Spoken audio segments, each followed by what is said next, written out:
Now recognize Ms. Greene from Georgia for 5 minutes of questions. Thank you, Mr. Chairman.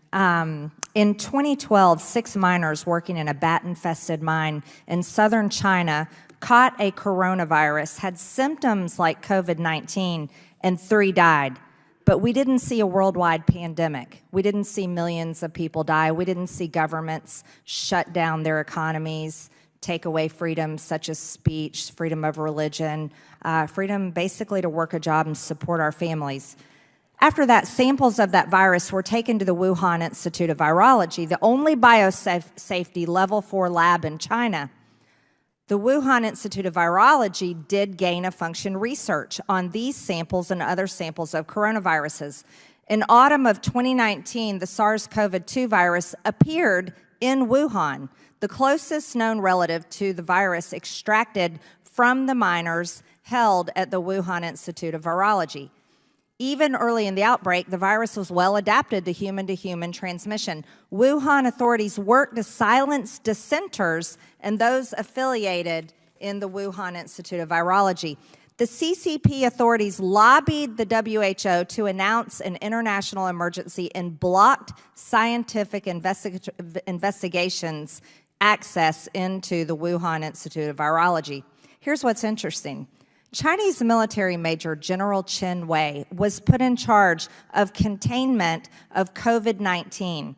He is the CCP's top biological weapons expert and raises questions about Chinese military involvement at the Wuhan Institute of Virology.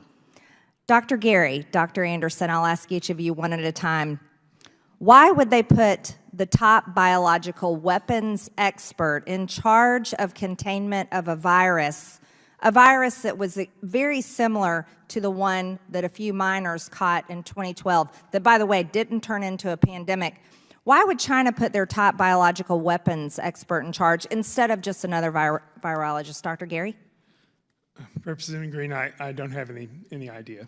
I have no idea. Okay, Dr. Anderson? I can't comment on that. I think it's important to realize, I assume you're referring to the virus RTG13. And what is very clear is that RTG13 cannot have led to SARS-CoV-2. These are very unrelated viruses. Well, it's interesting, though, that you all wrote a paper claiming to know exactly the origins of COVID-19, but China put their top biological weapons expert in charge of containment. On January 15, 2021, the Department of State released a fact sheet entitled Activity at the Wuhan Institute of Virology. It discussed 3 primary areas of concern. First one, illnesses inside the Wuhan Institute of Virology. The U.S. government believes several researchers inside the lab became sick in the fall of 2019 before the CCP first reported cases of COVID-19. That was in the lab. The CCP prevented journalists, investigators, and global health authorities from accessing the lab, including interviewing the researchers that fell sick in 2019. Sounds like they were concerned about so-called conspiracy theories, just like you were. There was also research at the lab starting in at least 2016. The Wuhan Institute of Virology was researching RATG13, just as you mentioned, the bat coronavirus, with the closest relationship to SARS-CoV-2, 96.2% similar. The Wuhan Institute of Virology has published record of dangerous gain-of-function research, gain-of-function like our government has funded with grants through EcoHealth. I'm sure you're familiar.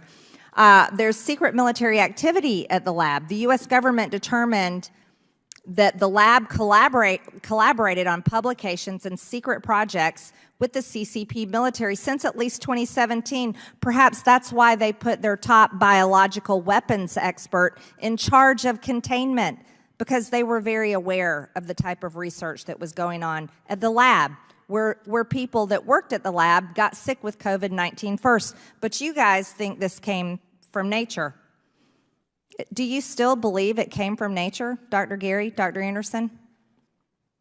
Yes, I do believe that the natural origin via the wildlife trade is the most likely origin based on all the science, all the data that we've analyzed. Dr. Anderson? I do. And I think it's important to, you mentioned the six researchers here. In the recent report, again, the IC continues to assess that this information neither support nor refutes either hypothesis of the pandemic's origin, because the researchers' symptoms could have been caused by a number of diseases. Actually, Dr. Dr. Anderson, I'll reclaim my time. The IC believes that the origin of COVID-19 is from the lab. Most of the intelligence community believes that, and they've stated so. So is the Energy Department. And so do many other doctors and researchers believe that it came from the lab. And from all of this evidence, it's very clear that China also believed it came from the lab. But it's unfortunate that you all are speaking the same pro-China talking points as some of our colleagues on our committee. And I think it's more important to really recognize it probably came from the lab. I yield back. I now recognize Dr. Jackson from Texas for 5 minutes of questions. Thank you, Mr. Chairman. Dr. Anderson, Dr. Gary, Dr. Anderson in particular here, I just wanted to address one thing here.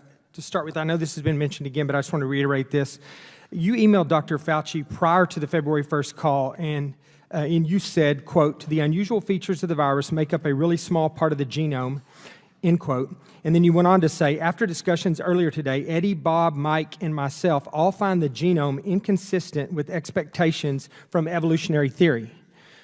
Later on in the phone call that followed, Dr. Farzan said, "So I think it becomes a question of how do you put all this together, whether you believe this is a series of coincidences, what you know of the lab in Wuhan, how much could be in nature, accidental release, or nature event. I am 70-30.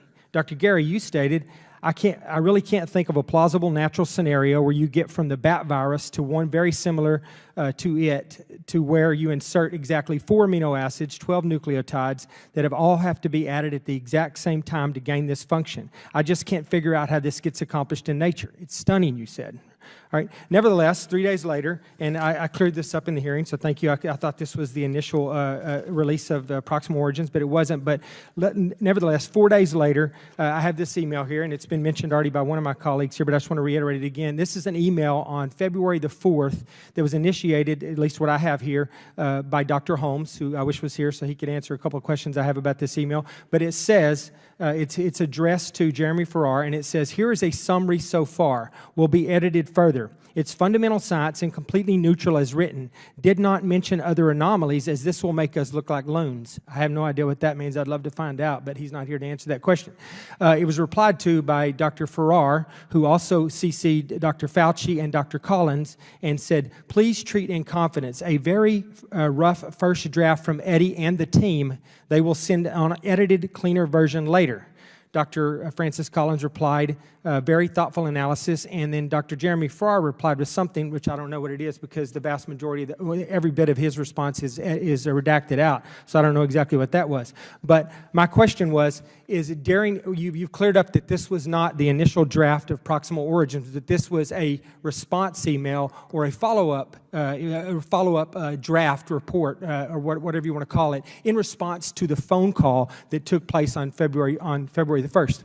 My question for both of you is, at that particular point, when this information, this draft summary was forwarded to Dr. Collins and Dr. Fauci, referencing the phone call that you'd had days earlier, were your conclusions changed? Had your hypothesis changed at that particular point? I can take that. I think, let me just go back to the original email, because there's other sentences in that email that I think is important to. First of all, I say we have a good team lined up to look at very critically at this, so we should know much more at the end of the weekend. I also say, but we have to look at this much more closely, and there are still further analyses to be done, so those opinions could change. When you're looking at our February 4 summary, which is the one that you're referring to here, our main conclusion is that we believe deliberate engineering can be ruled out with a high degree of confidence.